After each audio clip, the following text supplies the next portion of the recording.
Chapter 22. Nick pulled into his space in front of the station. He and Michelin went inside. The clicking of their heels against the tile could be heard as they neared his office. Nick opened the door. There stood Fisk. Nick appreciated his effort to maintain a professional appearance, even when he knew Fisk was nothing short of exhausted. Nick saw Charlene Berta, sitting at the table. Having endured a 17-hour drive, Charlene looked a lot more put together than Nick would have expected. Her V-neck one-piece dress hugged the slender shapely curves of her body from the waist up, on account that she was sitting down. It was safe to assume that the rest of her matched what he saw from the top. Not that he tried to notice. However, one thing Nick couldn't ignore was a compliant smile that rested on her lips. It was a cover to hide the fact that underneath, she was in no doubt fuming. The icy glare in her eyes told him that much. "You did good, Deputy Fisk. I've got it from here. Thank you." Nick said. "You're welcome, sir. I'll see you tomorrow." "No, you won't. Go home. Get some sleep." Fisk's face brightened with sheer gratitude. "Good night, Sheriff." Fisk said as he waved goodbye and left. Nick went over to the file cabinet. He pulled open the drawer, took out a file folder, and handed it to Michelin. "It's a copy of the report you made for the case." "Thank you." She smiled. Nick took his place at the table across from Charlene, while Michelin claimed her chair beside him. "Let's get started." "Sheriff, I assume that's who you are. I'm going to tell you what I told the other one." "No." Nick calmly interrupted her. "You and I will talk after you answer Agent Stone's questions." Charlene turned her deliberate glare toward Michelin, who swallowed hard. "Would you like some water?" Nick thought to ask. "No, thank you. I'm fine." Michelin said, fastening her eyes on Charlene. "May I call you Charlene?" That's my name, isn't it? The woman said in a tone, obviously for Nick's benefit, considering how she shifted her attention back to him. "Charlene, my name is Agent Stone. I'm with the Special Investigations Division of the United States Treasury Department." "I was going to tell your friend there." Charlene cut in. "I'm not saying another word until my attorney gets here." "The Jacksonville Police Department has had you in their custody for the past 4 days. I'm sure you've had plenty of time to confer with your attorney." "I know my rights, which is why I'm going to file a complaint against this sheriff and your so-called special division." "On what grounds?" "On the grounds that I have been treated unfairly throughout this entire ordeal. I was at the rent-a-car place minding my own business when these 2 cops came in and said there was a warrant out for my arrest. Before I could say one word in my defense, they start making all these wild accusations and putting me in cuffs. It was humiliating is what it was. And I'm going to make sure that I get my justice." "Charlene." "Miss Berta." "Yes, of course, Miss Berta. The rent-a-car attendant stated that you were trying to pay for your car with counterfeit bills, and that he recognized you from a photograph he received over the wire. Those officers were responding to an all-points bulletin that was out for your arrest. They did everything by the book." "Why were they looking for me in the first place? The only thing I did was made one phone call to your department. And what do I get? Treated like a criminal. For your information, I'm innocent. But did anybody bother to ask me that? No. They just assume that I'm the one who should be locked up."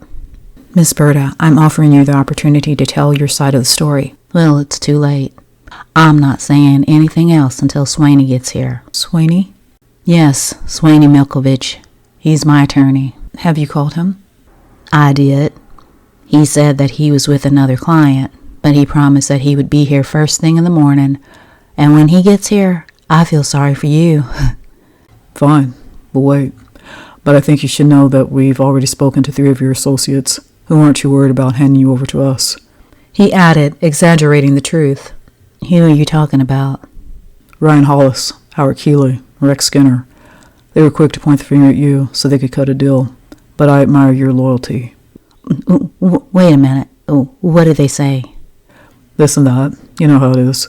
But the thing that stuck with me the most is that they seem to think you have Riko Argela's money, and just so happens he's in town and he wants it back." "Riko's here? You're bluffing." "No, I'm not. But it's your call.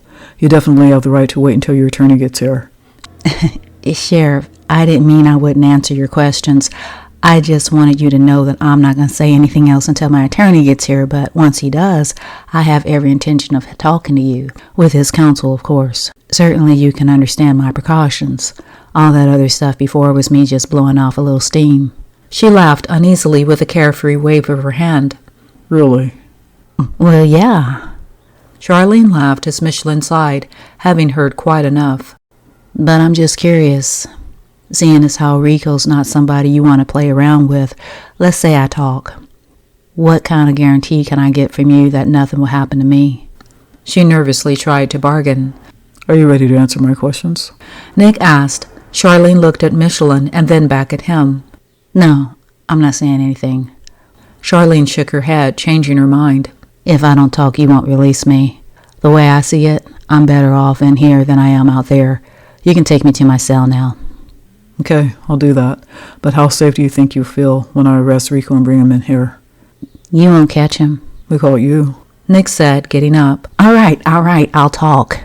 She yelled, slamming her hands on the table. I'll tell you what you want to know. What can you tell me that they haven't told me already? I can tell you that Riko has an offshore account in the Cayman Islands. He's moving money there after each of his big scores. He's planning to flee the country. Where's he going? I don't know. He never said. He didn't trust anybody enough to tell them things like that. Do you have access to this account? No. How do you know it exists? I overheard him talking to somebody on the phone about it. When was this? I was at his place back east. He left to make a call. Were the two of you ever intimate? He said he loved me. We were partners. What made you call the Treasury Department on him? He mocked me and said it was all a lie. Then he laughed and said I wasn't his type and that he had arrested prostitutes who were smarter than me. So you showed him who was smarter by going after his operation. But I didn't take his money. Then whose money were you passing around down in Florida? All right, I took a stash, but not all of it. How much did you take? I didn't count it. I know you did, so tell me, how much did you take? $1.5 million. Charlene said in a determined tone, ready to defend herself if necessary. You didn't take all of it? You mean there's more? Nick laughed in disbelief. What were you planning to do with it? I made a few investments. What kind of investments? Manufacturing companies mostly. Companies like Deal-Led Industry, Bowen Communication, Halifax Inc., Soto Computers, and a few others. Charlene said as Michelin jotted down her answers. Where's the rest of the money? It's safe. I'm losing my patience, Charlene. Where's the rest of the money? It's in a lockbox. I'm saving it for a rainy day. A rainy day. Yeah, just in case I need to get out of the country. I can tell you now it's not going to happen. Do you have anything else for her? He asked Michelin. Not at the moment. We're going to have to notify the SEC. We're going to hold off on that until we know exactly what we're dealing with. What's going to happen now? That's for the court to decide. In the meantime, if we have any questions, we know where to find you. Let's go. Nick said, escorting Charlene to her cell. Charlene stepped hesitantly inside the cell and stood as if waiting for something else to happen. When Nick rolled the cell bars shut, she went over to her cot and sat down, burying her face in the palm of her hands. Michelin's yawn was a sheer sign of exhaustion. Nick, having been used to staying at the station for long hours on end, knew that she was in for a rough night if she tried to do the same. Come on, I'll take you back to the house. Nick said, picking up his keys and his radio. What about her? She's not going anywhere. Besides, I won't be gone that long. Nick said as they left. It was a little after 4 in the morning when Nick returned to the station. He hadn't intended to stay away for as long as he did, but after driving Michelin to the house, he remembered sitting down in the chair beside the bed and not waking up until hours later. Nick sat at his desk, looking out the window, watching the sun rise in the distant east, making the sky a subtle blend of pink, orange, and violet. It was something Nick seldom noticed, but with Charlene Berta in custody, something told him that this was as much peace the day was going to bring. By 8:30 a.m., Charlene Berta was up complaining about the complimentary breakfast Nick pushed through the opening of the cell door. As usual, breakfast consisted of a personal-sized box of cereal with milk and a cup of orange juice. Nick thought that the orange juice was a nice touch. Charlene didn't agree. Finally, he had to remind her that she wasn't a guest at a 5-star hotel and to stop complaining. It was shortly after 10 o'clock when Myra buzzed, letting Nick know that Sten Mikovich had arrived. Swaney, the name registered quickly. Nick told her to send him in. Your attorney's here. Nick told Charlene. The door swung open as a well-groomed, blonde-haired man about in his 30s walked into the office, as if the office he had just entered was his own. His lean, chiseled features screamed male model, looking like he had just stepped out of some high-end men's clothing store. It was no wonder Charlene refused to be represented by anyone other than him. Swaney.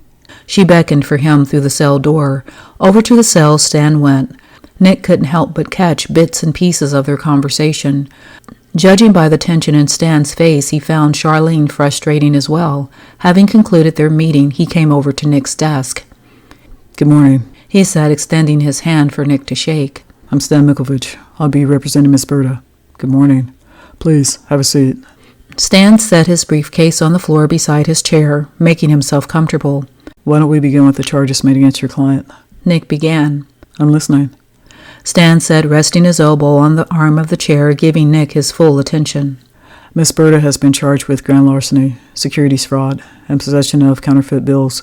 Furthermore, she is an active participant in a counterfeiting ring I'm investigating. Based on what evidence? She is admitted to not only working with an associate who is presumed to be the leader of the counterfeiting ring, but she is also admitted to stealing $1.5 million belonging to the same associate and investing that money in commercial stock. At any time, did my client invoke her rights to speak with counsel before you questioned her? She did. And you questioned her without my being here? She answered my questions freely after being told that her associate is in Callahan. She was very cooperative. I'm prepared to argue that information was revealed under duress during your interrogation. Whatever Miss Berta said will be inadmissible. You just made my job easier.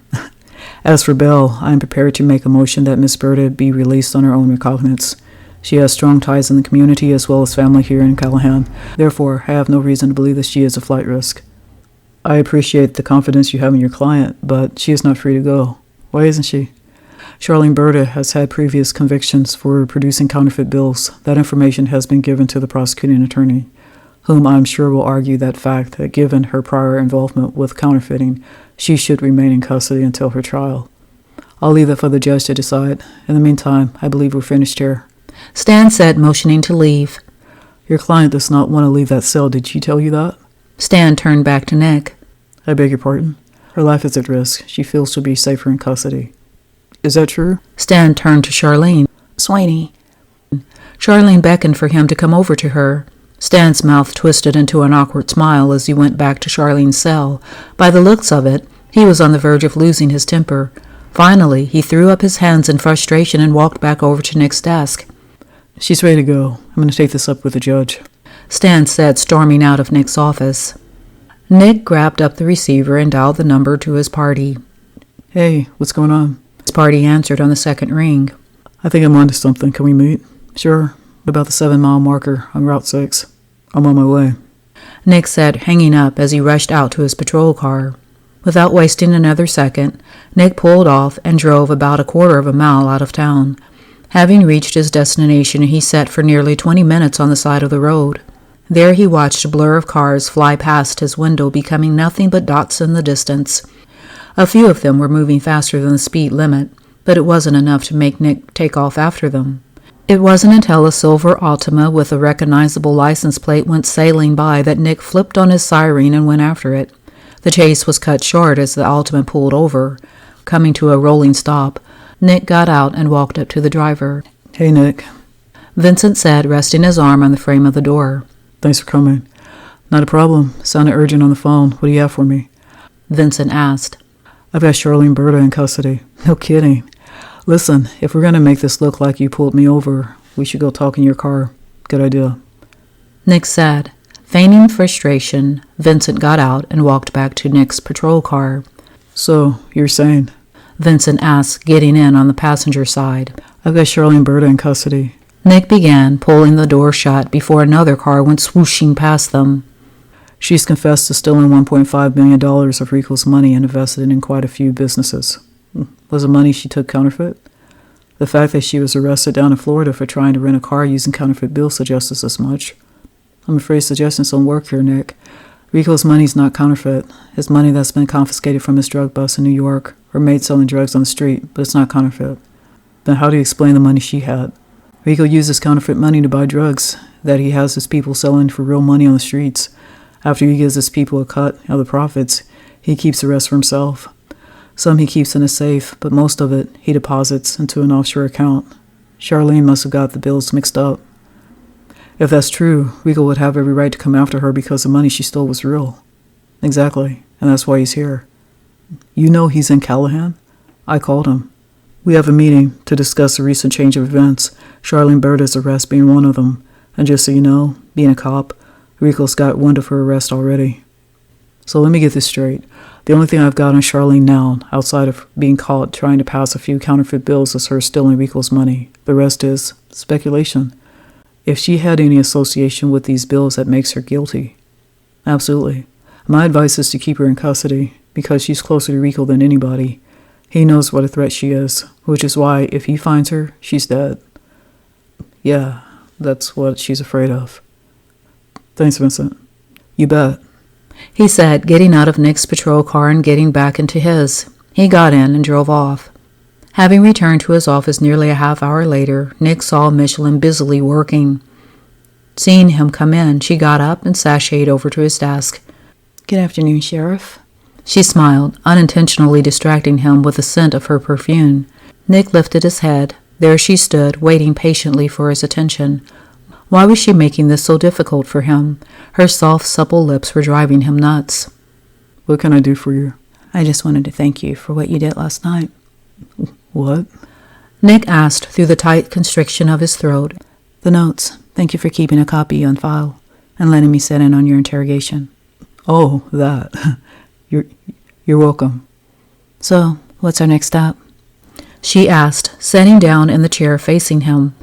Nick spent the following 10 minutes filling her in briefly on his meeting with Charlene's attorney while saving what he learned from Vincent until later. If Stan had his way, Charlene would be out on bail before the end of the week. Nick was fully aware of the significant role she played in the case, but there was still the question of how deeply involved she was in the operation. Having concluded his meeting with Michelin, Nick went over to Charlene's cell.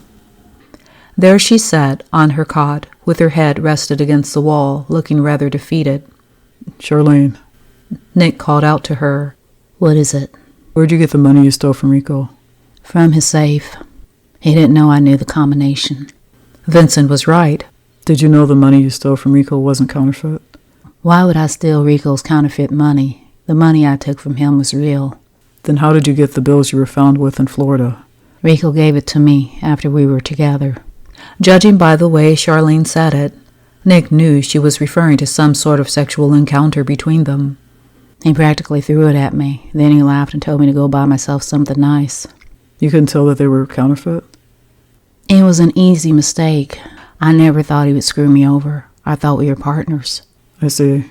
Nick said, suddenly feeling sorry for the woman. That kind of changes things.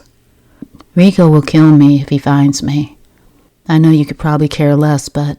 Who is John Berta? He's my brother. Why were you using the assumed name Norma Billings? Norma's my middle name, and Billings is my mother's maiden name. You're wrong. I do care. You seem to be the closest connection to Riko that I have, which means I have to do what I can to protect you. Sweeney's trying to get me out. I'll ask the judge to overrule that motion. In the meantime, you sit tight. Don't worry about what Stan wants. He's going to get paid either way. Please don't let Riko find me. I'll do what I can. Nick said, not wanting to make her a promise he wasn't sure he could keep.